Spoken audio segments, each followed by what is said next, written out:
Whole world loves you, Zach, whether you like it or not. The whole world does not love me. I know that for a fact. And you know what? I don't give a fuck. No, a few people that don't, but they just don't know you. They can fucking kiss my ass. Mine too, goddammit.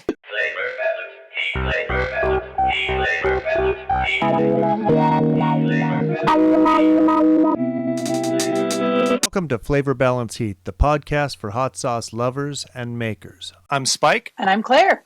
Today we're talking to ZAC Perkins from High Desert Sauce Co. in Tucson, Arizona. Hey, Zach. What's happening, y'all? This is weird, man. This is not normal. It's not normal. I'm on the fucking spot right now. You are. You're on the spot. I'm going to turn the spotlight towards you.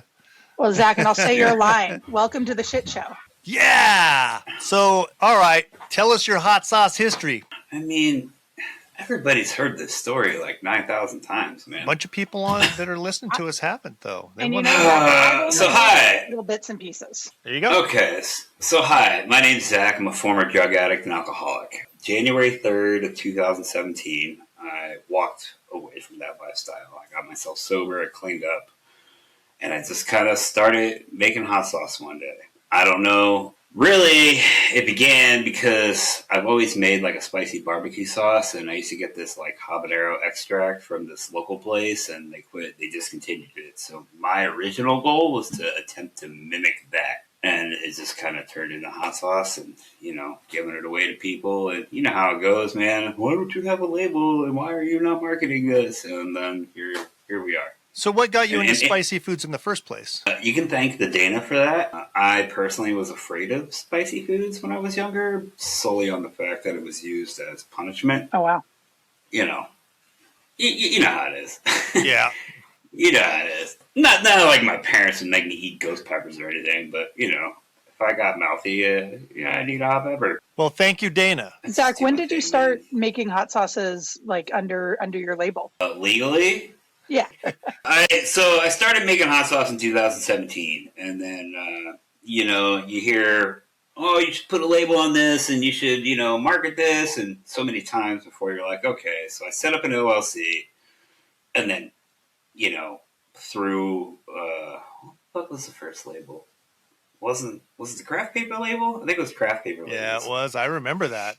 Yeah, and then we upgraded from that, but I mean, so I established September 8th of 2018 my LLC, not knowing any kind of regulations for acidified foods. Thank the Jesus, I never, you know, got anybody sick. But it wasn't until like Thomas Toth from I don't remember what the name of his company was, but he reached out to me on Messenger. He's like, dude, that doesn't look like a commercial kitchen. I'm like, the fuck are you talking about, dude? And then he explained to me like the whole shit show behind getting legal for acidified foods. But we were getting ready to move from like northern Arizona back to southern Arizona. So originally I got legal in Arizona, and then when we moved back to Tucson, I got legal. I got FDA approved. I'm Claire George. I own Butterfly Bakery of Vermont. We make hot sauce, mustard, cookies, and granola, and 100% of our products are made with Vermont ingredients. The thing that I hear most often from people is that my hot sauce tastes like the peppers that are in it. We do really simple recipes that don't get too crazy and nitpicky, just to really accentuate the flavor of the peppers that are in there. The unique thing about our hot sauces is how much we feature the farm and the relationship with the farm, and really bring the terroir of Vermont to our hot sauces.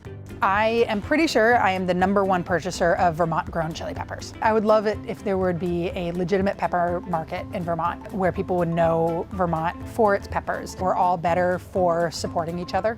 You know, and I think that part really shows itself with the collaborations that I do with the other businesses and the other farms, that I love working together and coming up with new ideas and presenting each other with new challenges. And I think overall that's the attitude here, and I absolutely love it because that's my attitude. I try to live my life with love.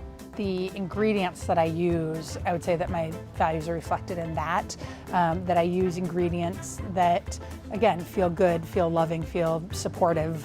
The relationship with the farmer was how it all began. If I changed the reason for it being. If I went out and bought some commodity peppers, it might not be as good.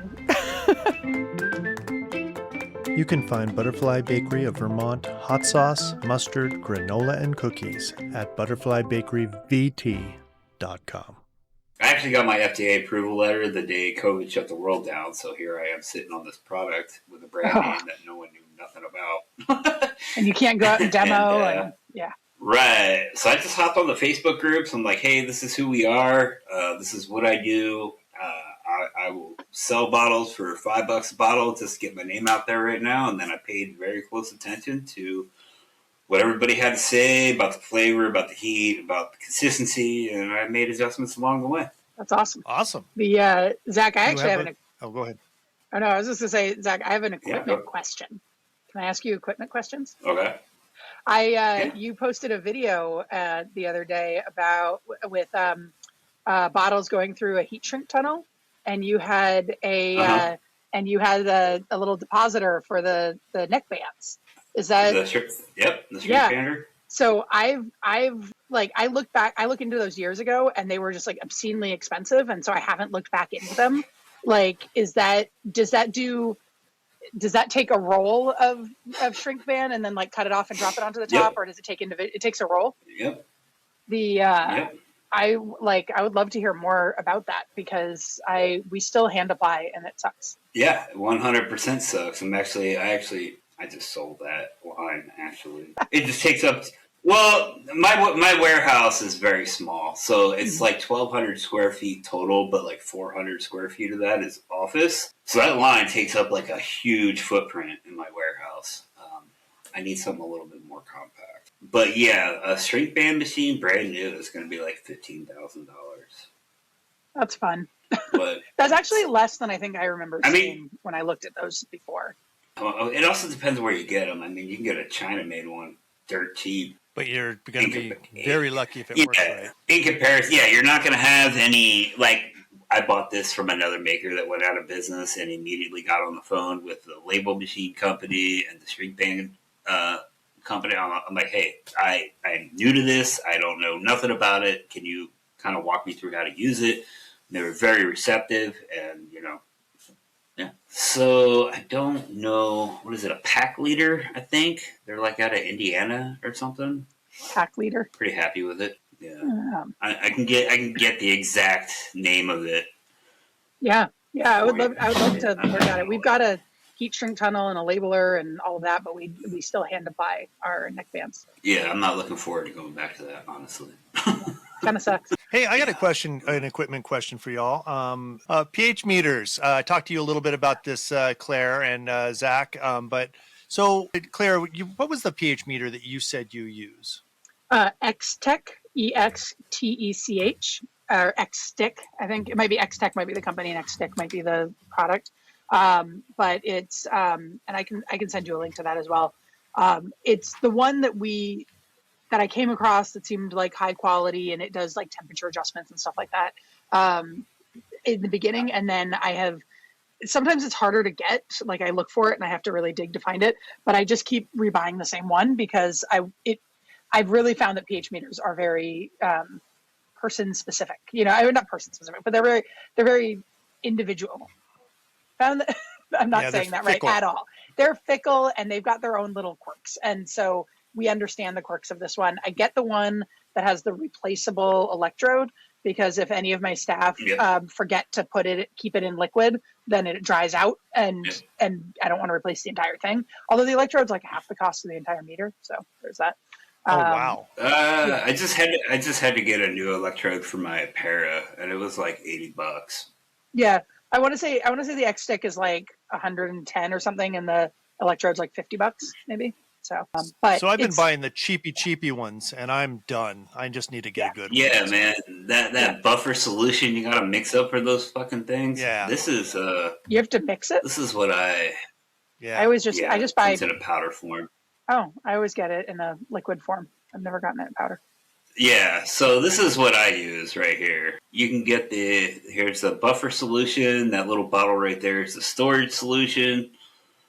Yeah, see, here it is. Here's the other electrode for $70, Which is like the which is cheapy ones, but it looks like much, much better. Because on the no. cheapy ones, you have to put the cap on with the solution in there, and it's such a pain. Right. So this just slides out a little bottle. That little bottle holds that clear solution, and that solution's meant to help clean and keep your electrode. Yeah. Here, Perfect. All right. I can show you this one. There we go. Figuring out a screen share. This is the one that I get. So it's still like a stick, kind of like the cheapy ones, but it's just a little bit more okay. reliable. Yeah. And it's got a replaceable electrode, and it's got a little like cap that you can put it in. It's worked well for me for years. The thing that I would say about pH meters is the care for them just makes all the difference in the world. So with that meter, obviously keeping the electrode wet, but then we've also found, and we calibrate it daily. So I know some people calibrate it, I don't know, whenever the hell they feel like it, but we calibrate it every time we're going to use it.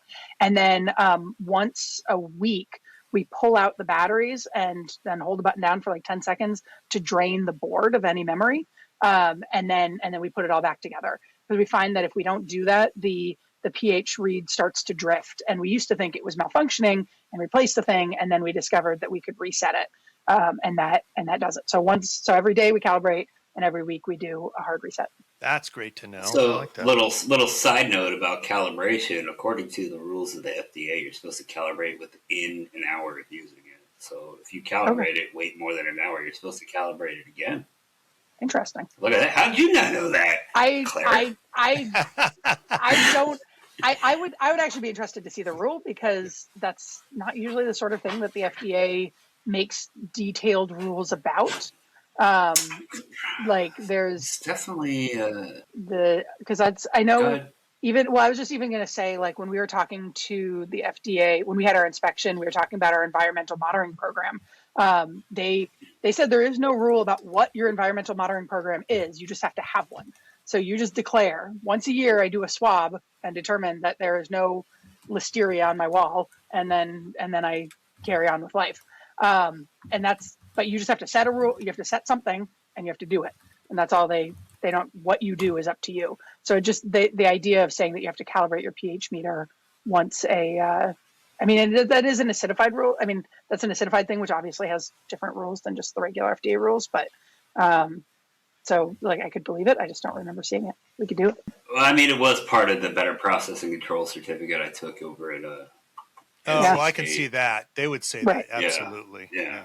Well, even that though, that the Better Process Control School still has the threshold of pH at 4.6, which is nobody makes. We don't make 4.6 sauces. That's exactly. Questionable. When people ask me about bottling hot sauce, I tell them you need to do it under 4, or the terminology I use is the FDA gets twitchy, and that makes them think I need to do it under 4. the process authorities I've talked to says 4.2, the same sort of thing, that over 4.2 they start getting a little start poking around. There's a gray area between 4.2 and 4.6, even though acidified, like under certain conditions, micro organisms can become active again that are resistant to heat and acid. Yeah. I had go ahead. No, go ahead. I had a process authority kick back one of our sauces, not because it wasn't acidified enough, but because it was actually, it came back, the particulates they tested separately from particulates came back as 4.4. Mm-hmm. And it was because we made a small batch and it doesn't take as long to heat up.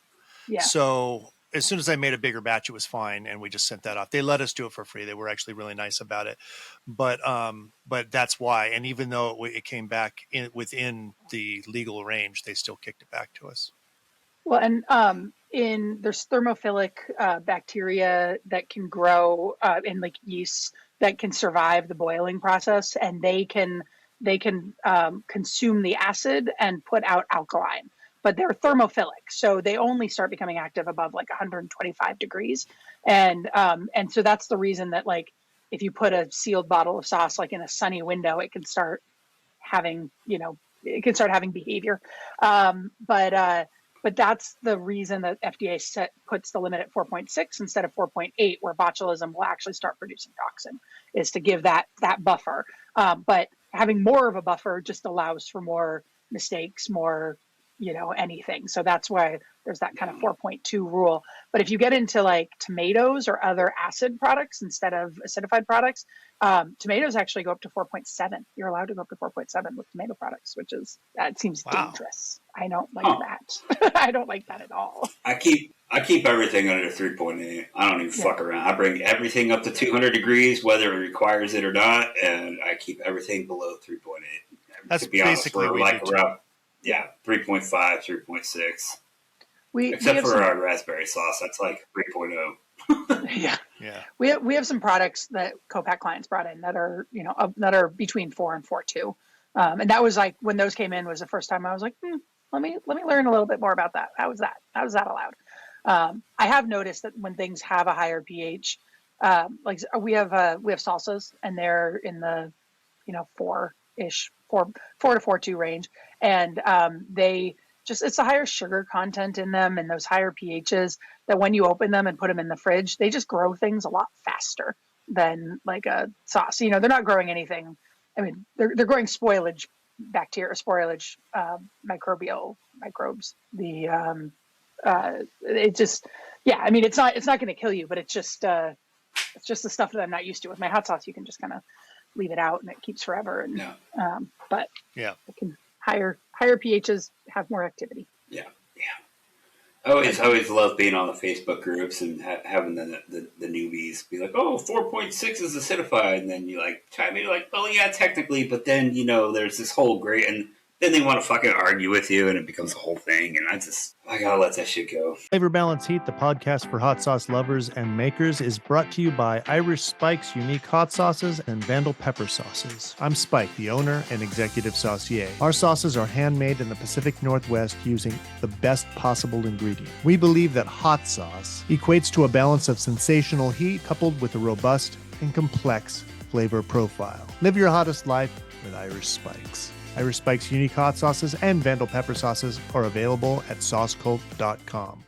While we're talking about, Claire, you were asking me about immersion blenders. You were asking me about immersion blenders a while back. Zach, I don't know what you're using now. Have you gone back to the Roboku, or did you? I have a Roboku 650, I think. It's kind of not big enough for a 40-gallon kettle, but I make it work. Is that the same size? I don't remember what. No, I think you have a 450. Okay, yeah. I think. I'll have to. I mean, the really, are good. Ultimately, it's got a lot. They're of a pain in the ass to clean, though. You know what I mean? Ultimately, what I need is what is it? A continuous blender or something? What do they call it? A continuous mixer? I don't know. Don't you just have a little thing you stick on the side? Yeah, dude. It doesn't push a 40-gallon kettle, though. Yeah, that's true. I've seen a lot of those when I looked up videos on YouTube of like facilities to see what I can see, and they'll have like a blender that's like this big around. There's. I mean, we have a chopper on one of our kettles that's mounted. It's a mounted chopper, and its motor is like it's bigger than my screen. And that's just a motor, so anything can be attached to it. We did look into a high shear blender like that at one point, and it just would blind with all the vegetables, and it just looked awful fast. I always write stuff down for me to look into later when I think of stuff, I want to do this with this, or I love the podcast is great for that. Just we work in the restaurant, and so we have our Roboku that's hands off, but we also have one of those wearings that everybody uses, and the employees prefer that one because it's not so heavy. And as long as it works with the sauce, I don't care. If it's easier for them, then go ahead and use it. But the wands on those, man, you go through them so quickly, and you have to replace it for like $200. So I prefer them to use the Roboku. It's harder, but not that much. The biggest issue I find with the Warrings is that the if the coupling comes loose at all, then the bearings strip and then everything kind of goes wonky there. So if I've actually trained my staff to hold it on both. You hold both and you hold it at like full tightness as you're using it and moving it, and that, or you kind of hold the top and the side, so it keeps them together, and that does seem to prolong the life of the wands. Oh, that's good to know. Okay, yeah, I've got parts. So we had a restaurant go out of business, and they had a bunch of immersion blenders that didn't work, but I've got this like graveyard of parts that I can sift through when I need stuff. Yeah. So That's what when we inherited our kitchen, we just got we have so much random stuff, so much sanitary piping. It's beautiful. I love it. That's awesome. I'm trying to look up the calibration thing because now I want to know. Did you find it, Zach? A direct blender. Direct blender. What's that? I kind of like how our interview of Zach is just turning to us talking about sauce, which is what we do after the end of every podcast.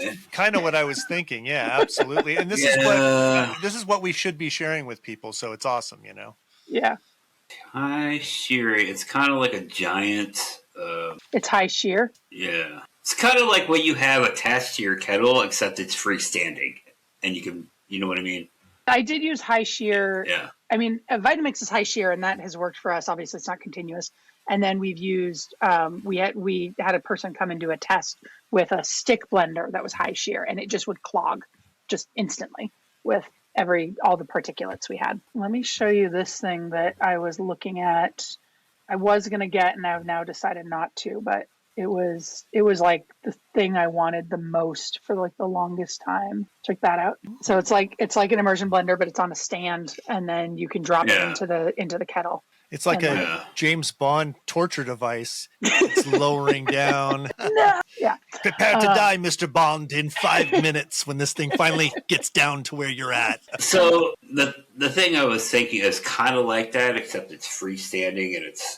Yeah. I have a picture of it somewhere, but I think I see what the choppers you guys were talking about look like. Those are awesome. I'm still reading CFRs right now, so I'll get back to you in a moment. I mean, that was definitely part of my better process class at NC State. I'm going to be sending my my kitchen supervisor to the better process control school in the next couple of months, so I'll have a chance to like relive it all. She can find everything, every mistakes we're making. You know, speaking of, we had talked about whether you should leave your bottles upside down, and you guys had both said yes, and I said no. I remember that was part of the lectures, the recorded lectures in the Better Process School. So I can't. I might try and hit them up and see if I can find it, because they had a really good reason why, and it totally made sense. I don't remember what that was. Yeah, I'd love to know that. I'm still going to disagree. We used to lay our bottles on their side and so would not invert, which I mean is basically the same thing, but not a full inversion. Yeah. And so that's what we did for a long time. So anything that I learned in the Better Process Control School, I think I would have applied to that. So in terms of fully turning them upside down, I'm not sure. And I think they just said don't leave it more than like a day or two, was if I remember correctly. I mean, I hear what you're saying, man. But again, there's like a cold fill process which requires you to keep them inverted for 2 weeks. Well, that's a different process, though. That he had a reason why doing it this way. In a cold fill process, you're still in the middle of the process with the cold going on. This is a heat process. And there was a reason why, and I don't remember what it is.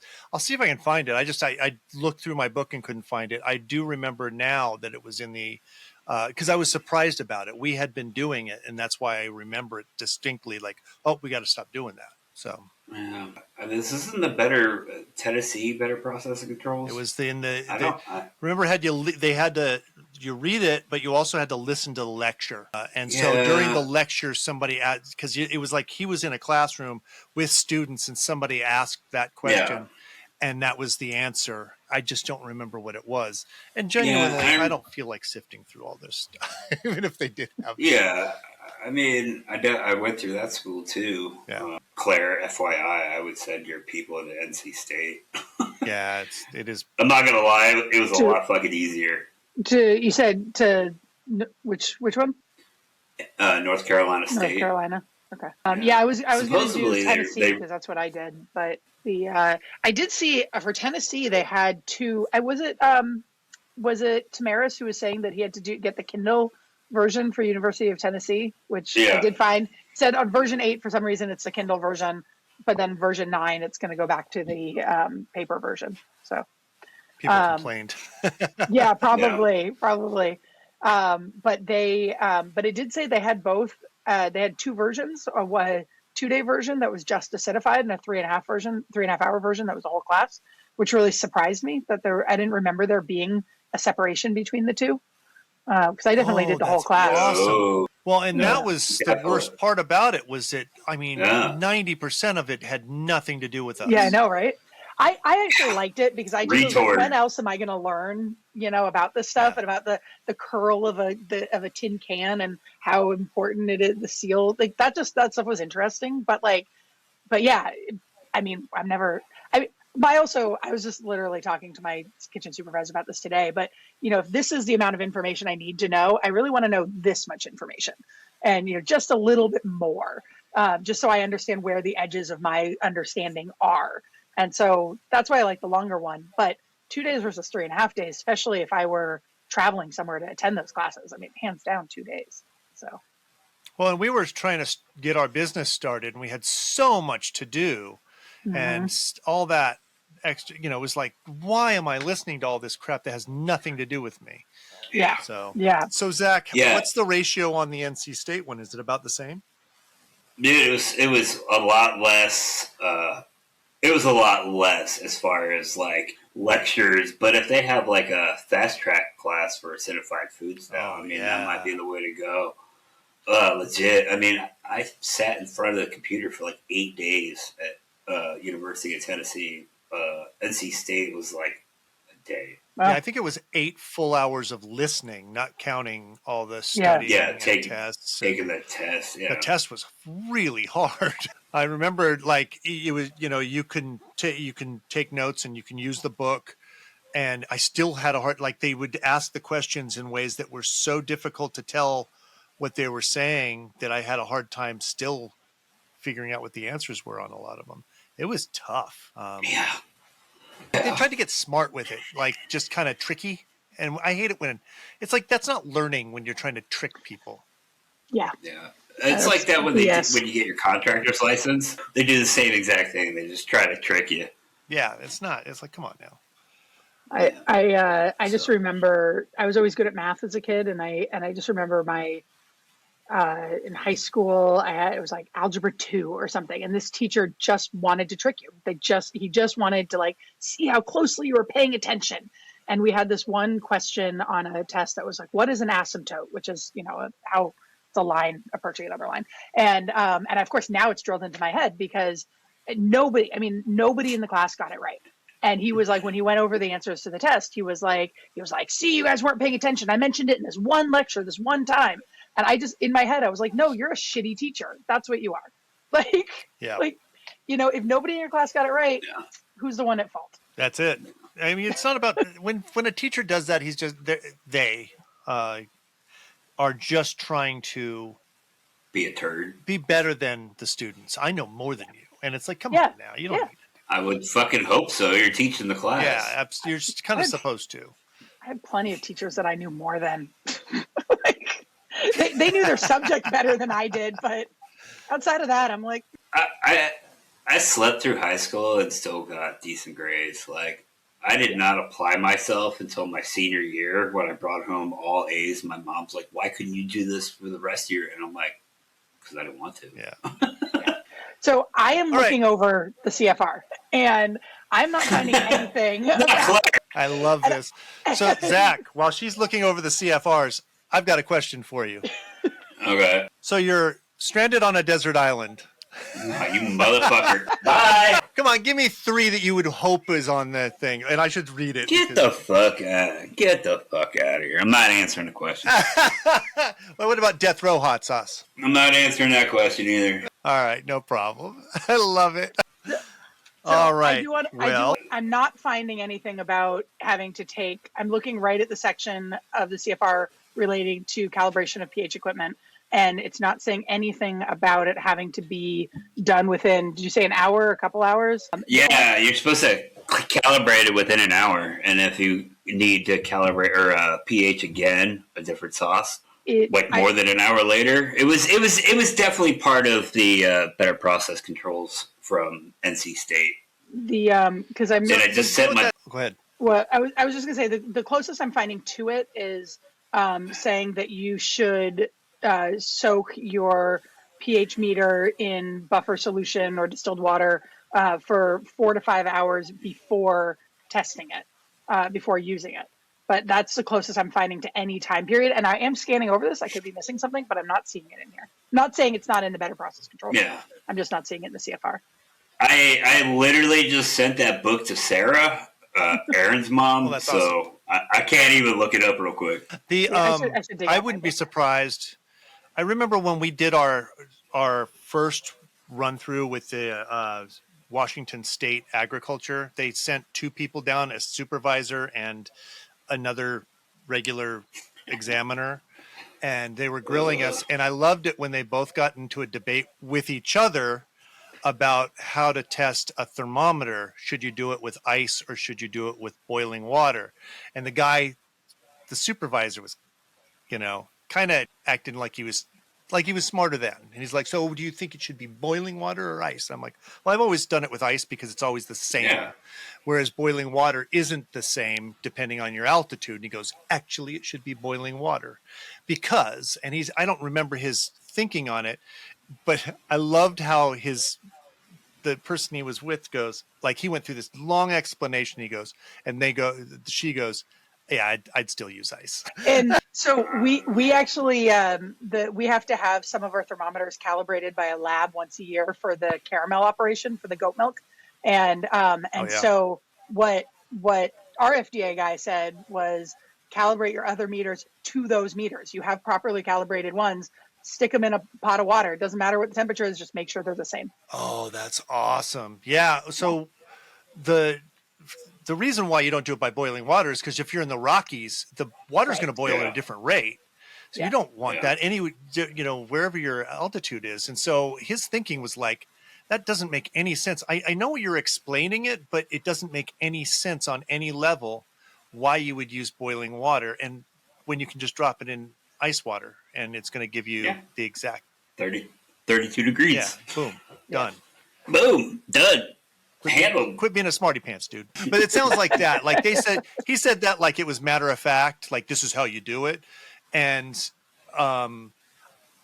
both me and the other examiner were like, it kind of sounds like they're trying to get a certain level out of their school of what they want people to do. And so they're kind of telling beyond, maybe, unless Claire finds it in the CFRs, but Yeah. I mean, like I said, I'm scanning over it because we're all still talking as well, but I'm scanning for words like calibrate and hour and I'm finding whole directions on how to mix the calibrate your meters before you do a reading on a sauce, right? You all calibrate your shit. Yeah. Okay. Yeah. What is your favorite piece of equipment, Zach? Oh, I'm sorry. Go ahead. No, we can be done talking about pH meters. That's fine. My favorite piece of equipment, I really enjoy that shrink bander and the heat tunnel and the lock coder and the fucking label machine. I'll tell you what. Yeah, I bet. That's why I'm not gonna lie. I'm sad that I have to kind of let it go. I don't have to. It's just it takes up too much of a footprint, dude. And then it's like because we work out of a shared kitchen space, so it's like drag everything over the kitchen and drag everything back to unload it again, to run it through the line, to pack it back up. The old way was everything was done in the kitchen. That way, when I came back to the warehouse, it was just done, and then I could palletize it. You know what I mean? I created more work for myself by getting this line. It was all in hopes of getting everything under one roof. But hey, do you need your shrink band? We don't use the shrink band heat thing at all. Do you want it back? What? You know the Why don't the you? shrink band heater? You don't use the Ferrari heat tunnel? No, Like, my employees are faster without it. I find that extremely hard to believe. I tested them. I timed them. They're just Bro, my daughter okay. is fast. Look, here's the deal. This is how we used to do it prior to all this equipment. All right? Fill off the kettle, cap it, shrink band it, tunnel it, invert it immediately. Or actually, it would get labeled, then it would get inverted.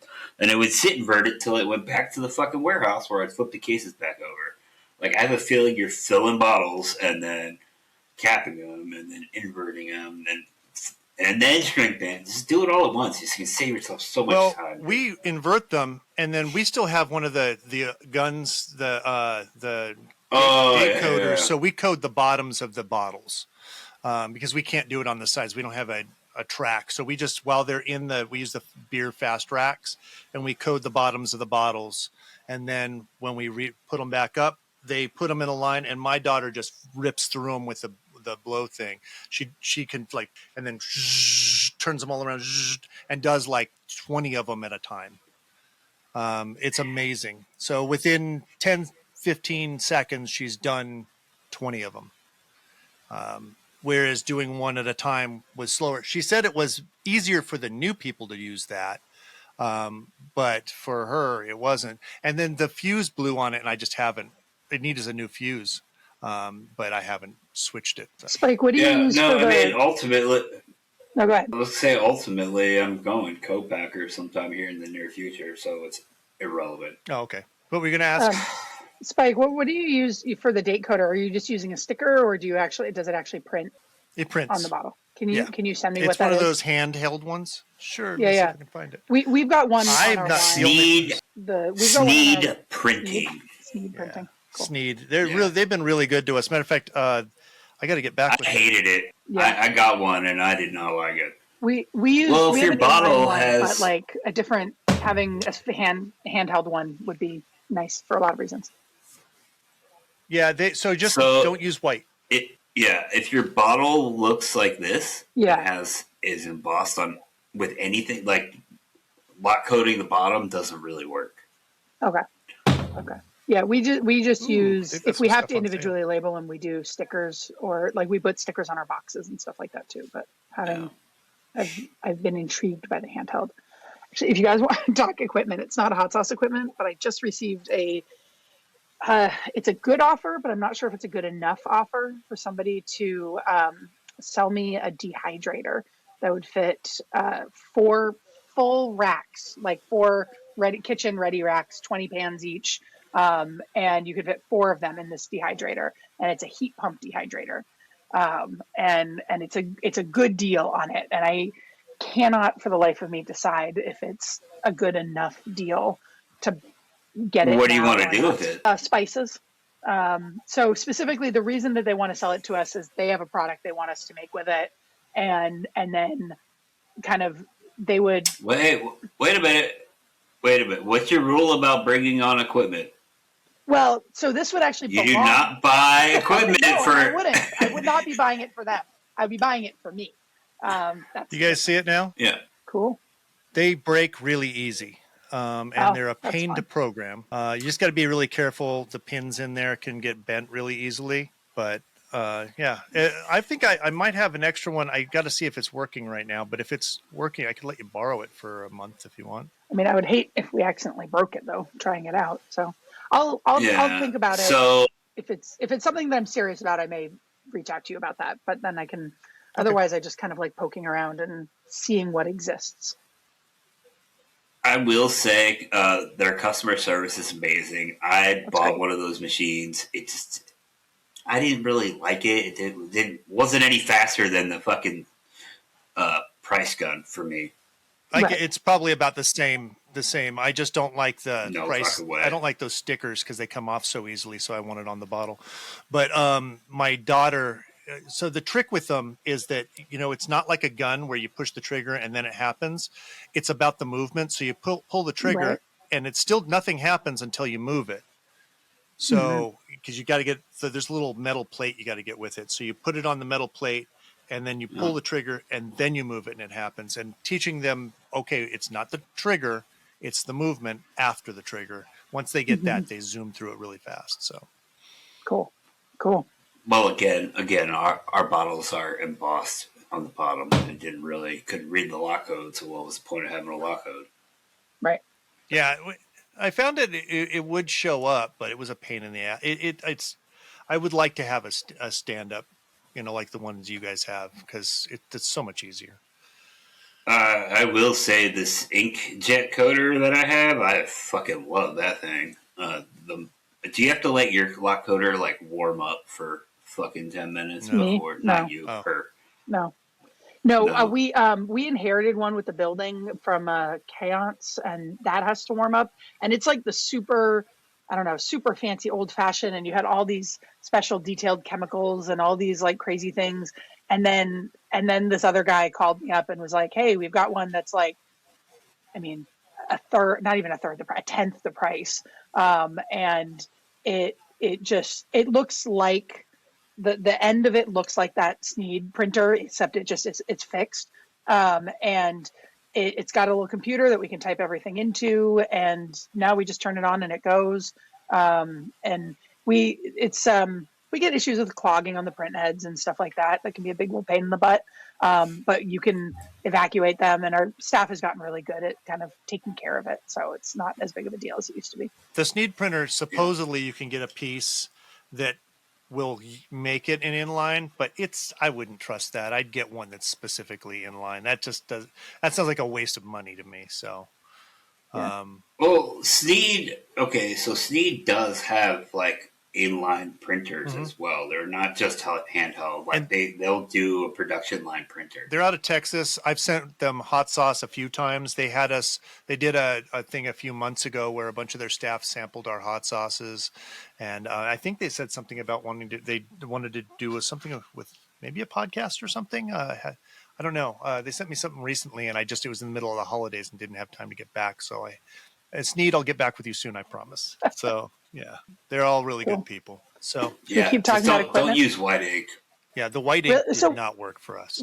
We can use white ink, and we do use white ink on our dark bottles. Like we do like a blueberry syrup for somebody else, and we use white ink on that, and anything that's dark, the white ink does fine. For some reason, the darker ink does come through on ours, and you can read it even on our darker bottles. So we've not worried about it too much. But I would like to be able to have a lighter ink. So, but every time we used it, it just clogged up the print heads really bad. Interesting. Yeah, were you using yellow originally, Spike? No, it was white.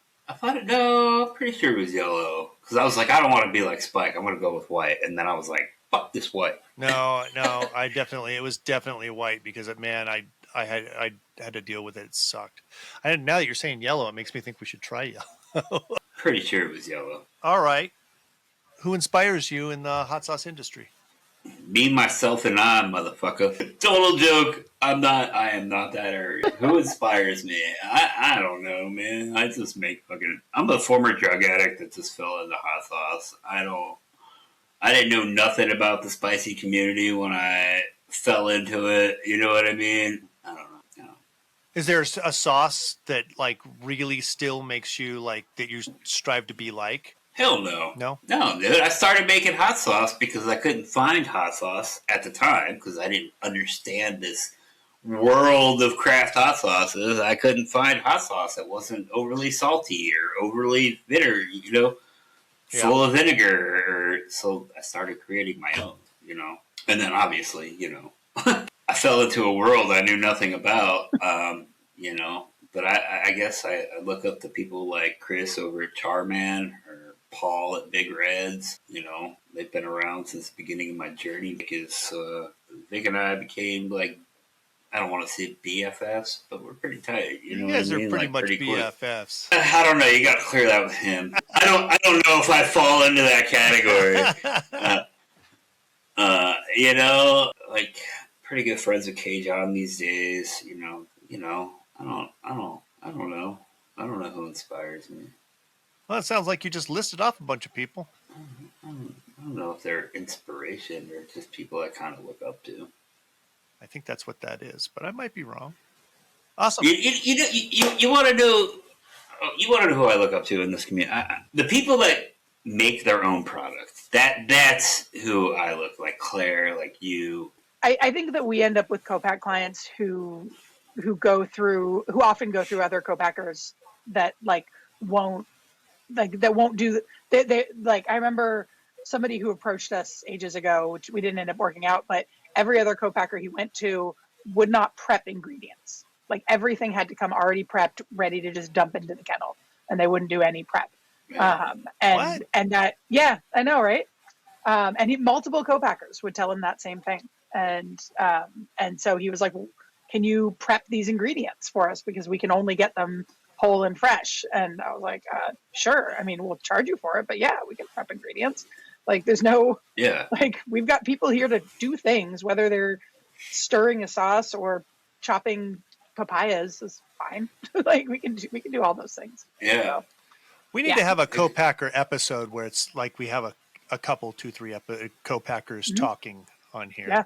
We're actually looking at possibly doing some co-packing this next year. And, you know, I love that. I love when all of you guys talk about that, you and Tim, and, you know, it is nice to see, because I would want to do it the right way. Part of the problem is that there is an extra cost associated with co-packing. You are, to some extent, sharing your profits. If you make it all yourself, you get to keep them all. If you have somebody else make it, then you are sharing some of that. So often it's not necessarily the co-packer who says, how can I make this cheaper? It's the person making the sauce that's like, oh, this is going to cost me more than I was anticipated. Yeah. Where can I get down the costs?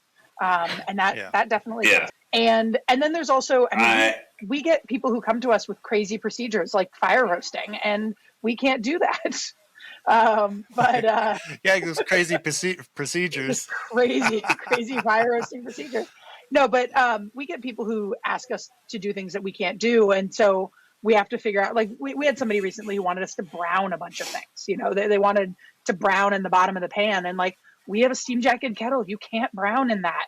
And so it was like, how can we? You know, in that person's case, we were able to buy in pre-roasted ingredients and then put those in, and that's how we could make that work. So, you know, there's things that do change when you scale them up, that you just, if you're making something in volume, you know, it's hard to fire roast all those peppers. I mean, not if you got the right equipment. If you got a nice big ass drum roaster, it's easy as fuck. You just fill it up and walk away. Fire does its thing. Claire, have you ever used acetic acid with water to make the vinegar? It seems like that would be cheaper in the end.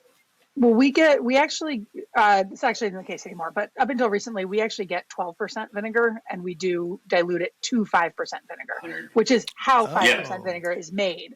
You can also get 20% vinegar, something like that. We actually now have a local person making our vinegar for us, and so he makes it to spec, and it's really good. It's so good. I honestly want to just send you guys a little bottle of that vinegar by itself, because it is amazing. But yeah, so that's. And if to make it to spec, he brews it, because of the way he's brewing it. He brews it to whatever point the bacteria wants to brew it to, and then he waters it down to the right percentage for us. Awesome. So that's where, you know, it's a reconstitution sort of thing, I guess. Do we have any hot takes today? Hot takes. I mean, I'm sure I do, but I've got a really controversial one that you guys aren't going to agree with. Here we go. Ooh, I like that. What's up? Yeah, well, and I feel bad, because I love many sauces like this, but I genuinely, now it depends on how much, but I am really frustrated and tired of sauces that don't have xanthan gum in them, because I'm tired of, and also the whole thing about xanthan gum, which is a bunch of bullshit. I'm just going to say bullshit. It's bullshit, because I did some research on this, and yes, you can have some tummy trouble from xanthan gum. You know how much you have to eat to get that tummy trouble? Like 150 bottles of our hot sauce is what you'd have to eat to trigger that. It's just ridiculous. It's a sciencey word, and people have a thing about it. Peppers do so much more damage to your gut than xanthan gum does. It's just, I'm gonna call bullshit on that. I mean, do the research, dude. I'm telling you. I've looked it up. Go ahead.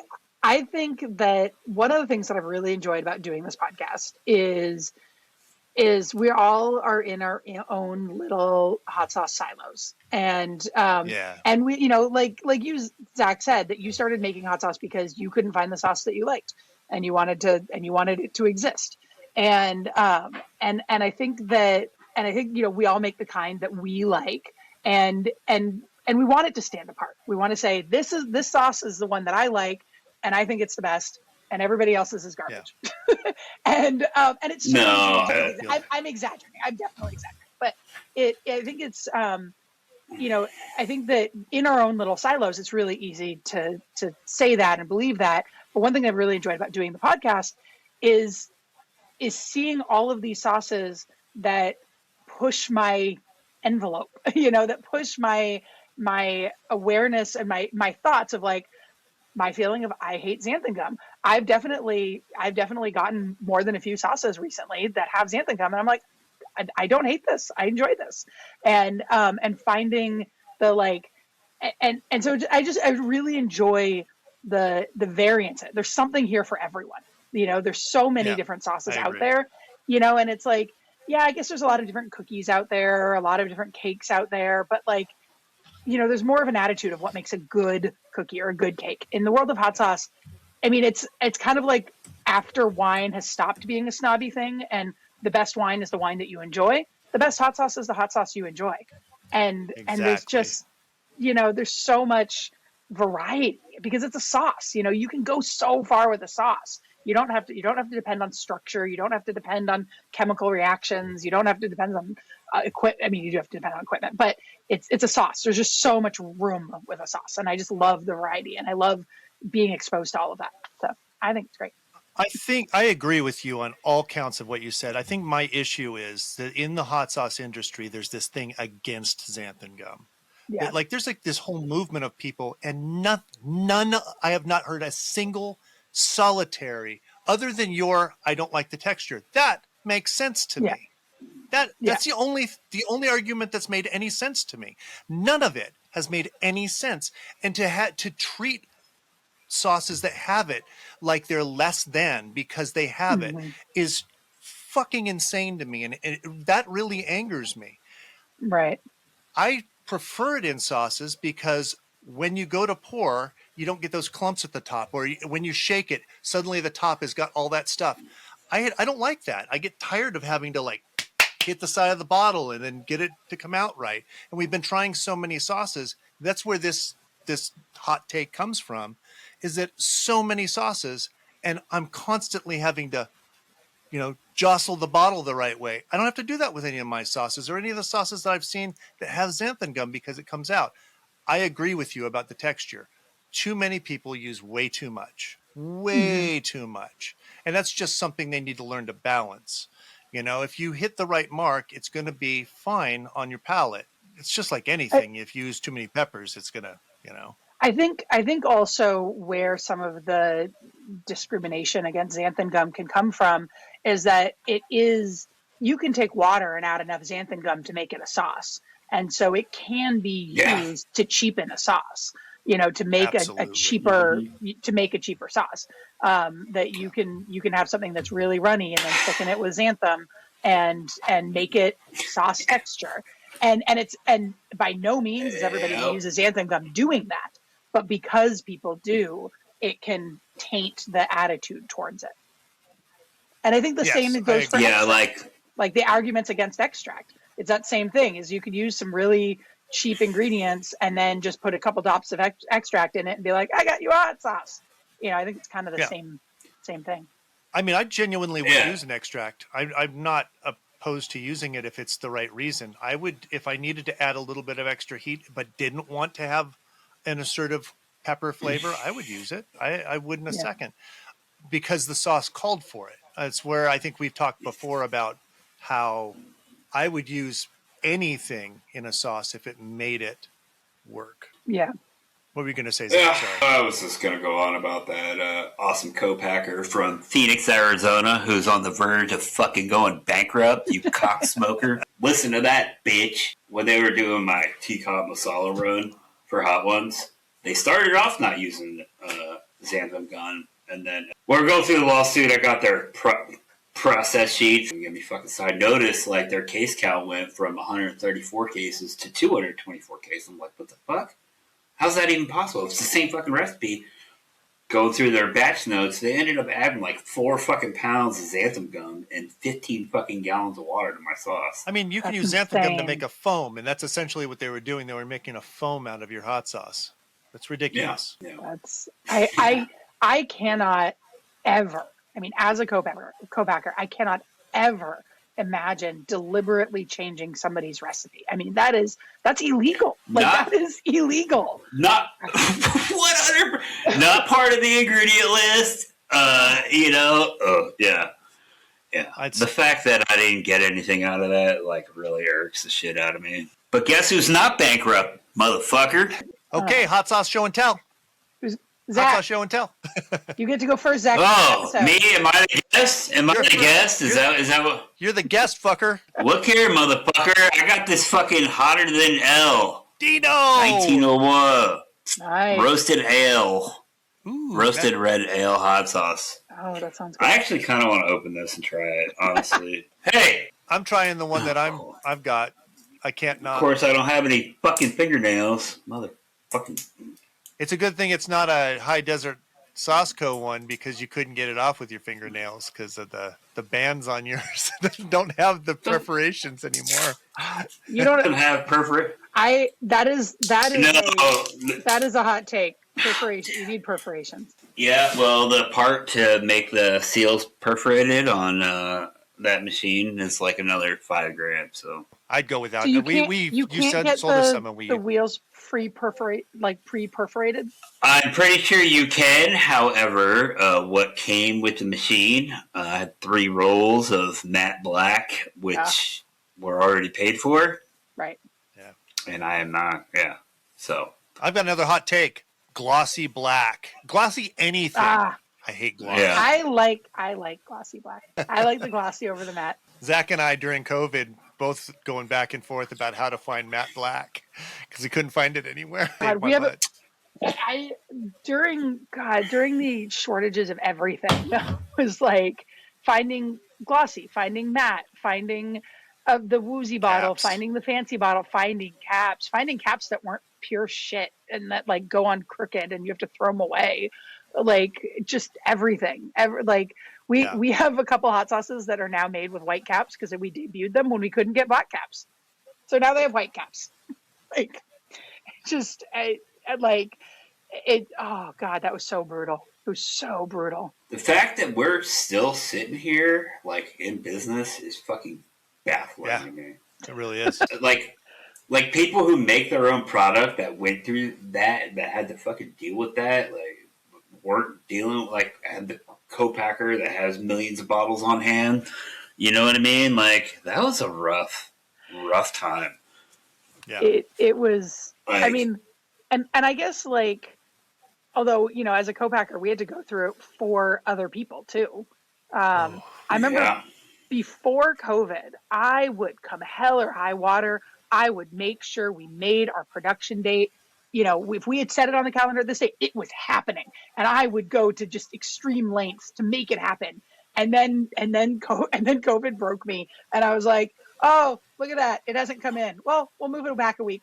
Like, there is no solution. We can't. Like, and, you know, now we've gotten, I've had a few times where, like when we had the flooding here in Vermont, I had to do a mad scramble to produce maple coffee for the heat nest. And it was a mad scramble. It was one of those heroic proportions, flooded roadways, all that fun stuff. And it felt good. I was like, it's like pre-COVID, but it's still, now we're just like, oh, something can't come in at time. We'll just change the schedule. It's fine. Like, yeah. All right. Hot sauce, Zach. We got Claire. I already did mine. Oh, that's right. I thought you were going to try it. Are you going to try it? Yeah. Oh, I thought we'll do it all together. We're going to do it at the end. Oh, okay. Sorry. That's a Tamariz thing. Remember, he likes to wait and eat with his friends. Yeah, right, and then we decided that it was fun to cheers. Yeah. And then we adopted it. I got the pineapple habanero ghost from Stanky, and it's got the nice little flex and everything. And as you can see, my husband really likes this one. He's been going through it. So I'm breaking the rules today. No. So Claire, I'm going to tell you, you were asking me the other day about how much I could go through. So I bought 3 of these. They showed up, I think Wednesday. No, I think I got them at the end of the week. I got them Friday. This is the last bottle left out of 3. Oh my gosh. Yeah. So I need to send you a half gallon when we make it. That's what you're saying. I think we're going to be bottling the half gallons next week. So I'll make sure you get it. I pour this all over everything because, oh my God, it is just unbelievable. But I saw when All we right. shook that up that they all got stuck in the top, which is exactly what you were Yeah. going against. It's not as So- bad on this one, but it does that. and it varies. Yeah, it does vary. Depends on where in the kettle it was, I'm sure. Yeah, you know what? I had to get bottles from a local company recently, and the fucking neck is even smaller than Yeah, I this. remember having those. Hate them. The shrink bands don't go on right. That's I really- reached that's out. really I'm like, yo, what the fuck? They'll pop up. They do that little boop thing. I hate that. No, they don't. And you're talking about the cat butt on the top. We always call it the cat butt when the Yeah. when the neck bit when the shrink band goes up too high and it just like curls up on itself. Cat butt. Cheers. Cheers. I'm going for the spoon. Sorry. It's nice. Seriously, my favorite sauce. Thank you. This is a nice. Oh, pineapple I didn't- board. But this is it. I have to say, I'm going to send you that T-shirt now. I just realized I did not send the green habanero sauce that I intended to send to you. That's really funny. That's funny. Spike is very absent-minded. Yeah, it's got a lot going on. Unintentionally. I didn't mean that in a bad way. I don't No, think anybody's Jesus. intentionally absent-minded. I don't think that's a thing. No, I mean, I can be. yeah, I mean, Okay, there's yeah, fair that. enough. There's that. I don't want to talk to that motherfucker. that kind of absent-minded. I have a little bit of that.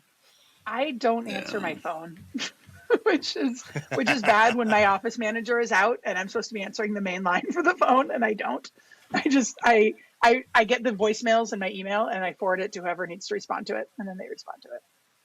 I'm that millennial who hates answering phones. Millennial?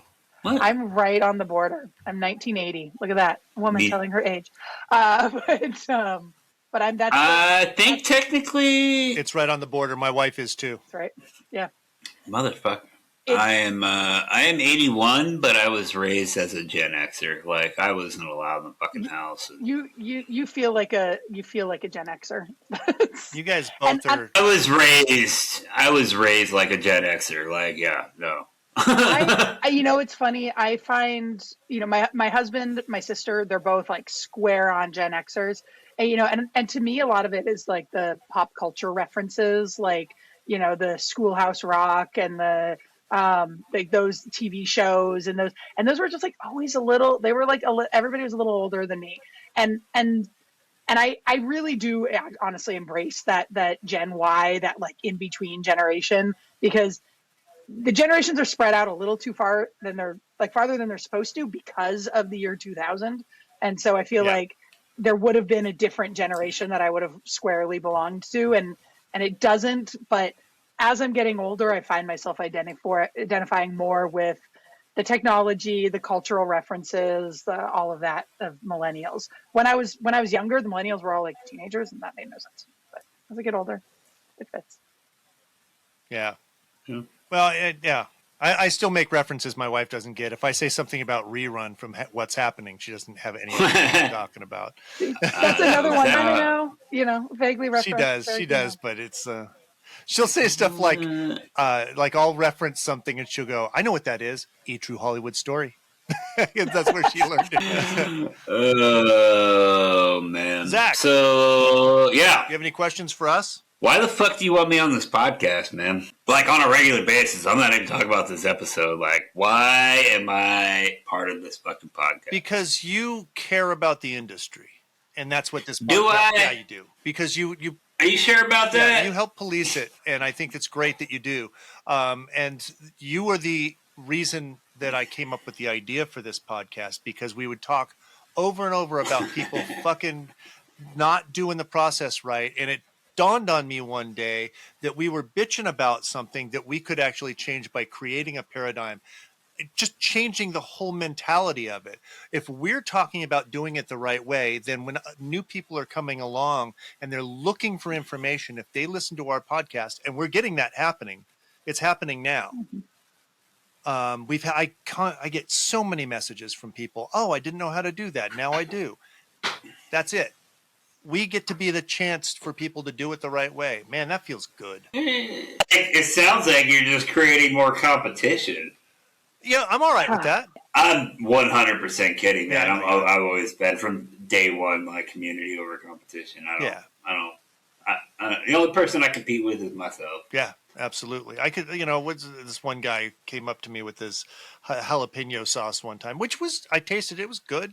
He's like, I can't tell you the ingredients because, you might make it. And I'm like, like when Ghost of Saffron was blowing up, everybody wanted to enter, and I had one of the old timers reach out. They're like, you're showing too much of your process. And I'm like, somebody really wants to go through and try and figure this out. I really don't give a fuck. Well, I don't. Like, clearly I was making it first, so. There's a real, it's an honor to have somebody copy what you're doing and maybe add their twist to it. I don't have any. Please do that. If you like something I'm doing, I encourage you, go make your own version of it. That's fantastic. I do that all the time. My unicorn blood, our best sauce, is a riff on a riff on a riff now. It's so many ages, so many stages past, but it started out as me making a barbecue sauce based on Bobby Flay's barbecue sauce. My dream is to have I was looking for a barbecue sauce recipe. I thought that looks good. I started doing it. And then I had seen something else they were making a Cubano. And I was like, I should use blood orange because they use some blood orange in that Cubano. And then I'll add that to this barbecue sauce. That sounds really good. And then I started, and that's how it became what it is. It's totally different than his recipe completely. But it was born from that. Man, absolutely.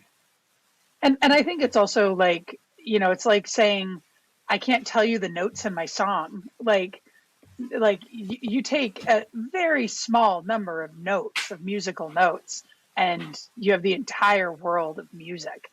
So, we're just, it's everybody is going to have their own signature. And if somebody is like, I like that sauce and I want to copy it, if they do it better, cool. If they, but they're probably just going to do it different. And there's such a world of sauce out there. And I know that someday the craft hot sauce world is going to shrink in some respect, because that is what kind of, it's growing so great right now. And it's awesome, but it's changing. And, we can see what the craft beer industry has done. And I know at some point the craft hot sauce industry is going to kind of go through some of those same changes, and it's going to shrink. And then it's going to be more, I don't know, mean because people are going to say, like, if they're not doing well, they're going to start pointing fingers around. And I'm going to be sad when that happens. And I hope it stays far away for a long time. Yeah. I mean, there's already kind of some people on Facebook. I'm not going to mention names, there's always people. Definitely. Yeah, even when in the best. This fucking industry, this goddamn solo, what the fuck is wrong? Sauce you're talking shit about right now? Like, literally, it took second place in New York City, so I don't know what the fuck you're talking about. I have a question about that. So I kind of don't ever want to enter my sauce. It's so much different than the restaurant business. Why do you have to enter your own sauce? Why don't they have people nominating your sauce like they do, like the James Beard Awards? You don't put your sauce, your restaurant up. This isn't the James Beard Awards, because they make money off of generating income. Yeah. So in my view, until 100% until a hot sauce awards comes along where it's done differently, I wouldn't want to have mine in. I just wouldn't do it. Now, that's not to say anything against people who do. It's just, I don't want a fucking SCOBY. I don't care. I'm not going to. I mean, yeah. I'll just, my awards come from sales. But I hear you 100%, man. But oh yeah, I'm sure it does. Yeah. Like if you got yourself a screaming Mimi is a good thing to have. A golden chili is a good thing to have. I don't really know much about SCOBYs. I've never entered any. I mean, that was just one I brought up. I don't know. There might be one of those where you don't have to put it in yourself, but it just seems no, you always like do. that's. Yeah, that's weird. Yeah, you always got to pay for it. And Actually, it's like we did have $75 a sauce. we did have one award that we got without entering. That it was somebody, a hot sauce lover, who just kind of went around and said, "These are my favorites," and sent out awards. I got one of those. Was it like a little tiny like pedestal, like plastic pedestal? I think it was a heart. A heart? But it was because, yeah, I've got it. I've got one over here. I love it. It's one of my favorites. I love that thing. I've got two of them. I do too, but I couldn't do anything with it because it wasn't a sauce that I had actually made. It wasn't even like it wasn't my sauce. It was a conflation of like several of my different sauces that I made, and they decided in their head that like this must have been, and I don't remember what it was, but it was like, you know, a chipotle carrot or, you know, something. And I was like, I made a chipotle one, I made a carrot one, but I never made a chipotle carrot one. And I was like, I can't talk about this. I never made this. That chipotle carrot does sound good. But did I tell you about we won Screaming Mimi and Scovies this year, and I hadn't entered for a long time because I feel hurt when I don't win, and I shouldn't, and it's I shouldn't, but I do, and I need to like get over myself, and it's fine. Okay, one second. To 1 second. I feel hurt when something that doesn't deserve to win wins. That too. No, exactly. Well, yeah. So this is the thing, is that I entered that maple coffee hot sauce. I love that sauce. I'm so proud of it. It was technique that I had difficulty with. I was like, I'm proud of that sauce. And I'm coming to realize, since it's been on the market for a little while, it is a polarizing sauce. And there are people who love it and adore it, and people who hate it. And so I think it was the Scovies. We sent that in. We won some Scovies for some other stuff, but that one didn't. And I was surprised because I love that one so much. I entered it in multiple categories because I was like, damn it, this is going to win. It's going to sweep. It's going to be amazing.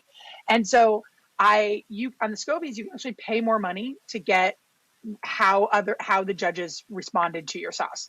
And I was like, and I've heard people say it's a waste of money.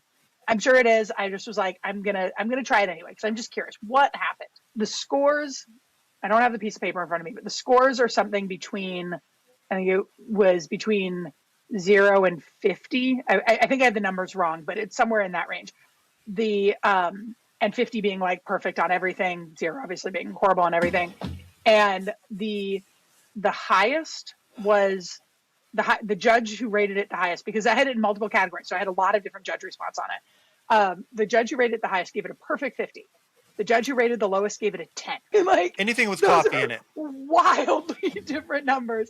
And the one who said I rated the highest was like, this is perfect. I'd put it on everything. The one who rated a 10 was like, I would never buy this. I couldn't put it on anything. Like, I was like, yeah. I think it's coffee. I really do, because our mole, people love our mole, but it's also people hate it because I did a very coffee forward mole. Because it's a coffee mole. So it's black coffee mole. I want black coffee right up front. And so people really, really, really love it. And people hate it, just hate it, because it's black coffee mole. Yeah, no, and I think you're right. I think it is the coffee. Our kitchen supervisor doesn't like it because she doesn't like coffee, and it is a very coffee forward sauce. Yeah. But I just find it amusing just how polarizing it is. It's not even a general like, oh, not for me. It's like bleh. So yeah. We're redoing that. We're doing it as a season or a premium sauce now. It's going to be called Queen of Darkness. Oh, that sounds nice. Yeah, I tried to. Did I tell you I tried to get? I sent an email to try and get Elvira to let me do it as her sauce because I could see it, but they wanted too much money. Yeah. So what you said they wanted too much money? Was it like they wanted royalties or like how does that? Yeah, they wanted it. I was like, I will make it for you, sell it to you. That's the only way I'm willing to do it. And they were like, we want a guarantee of $15,000 in sales and such, and you have to buy the royalty. And I'm like, not going to happen. Zach. What? First of all, congratulations on 7 years. That's a big deal. Man, it's not till tomorrow, man. Don't count the fucking. When this airs, it will be tomorrow. Oh yeah, well, so I understand. Don't fucking drink or use in the next few hours, or else I think we're good there. Honestly, I think we're. I'll hunt you down. No, man. Like, he poured herself a Guinness the other day, and I was kind of staring at it. She's like, "Should I not drink this right now?" I was like, "No, I was just reminiscing my black and tan days." And even though I do miss that, you know what I mean? Like, I know where that's going to take me, and that does not appeal. Yeah. That does not appeal to me at all. So I'm good. Because eventually, what's going to happen is I'm going to drink so much, and then I'm not going to want to be drunk anymore. And the only way I know how to sober up real quick, out comes that methamphetamine. Yeah. You know what I mean? Exactly, and I ain't trying to get out. Fuck that shit. Yep. Oh, hold on a sec. We lost you. That's all right. Give me a second. There we go. Hey, figured it out. Zach, I wanted to say that you mentioned quitting smoking. Didn't happen. It didn't happen? No. Not yet. It will, but not yet. Well, I was too angry, if that makes sense, and it was kind of affecting the people around me, so wasn't fair enough. Well, I mean, I know. I mean, I don't.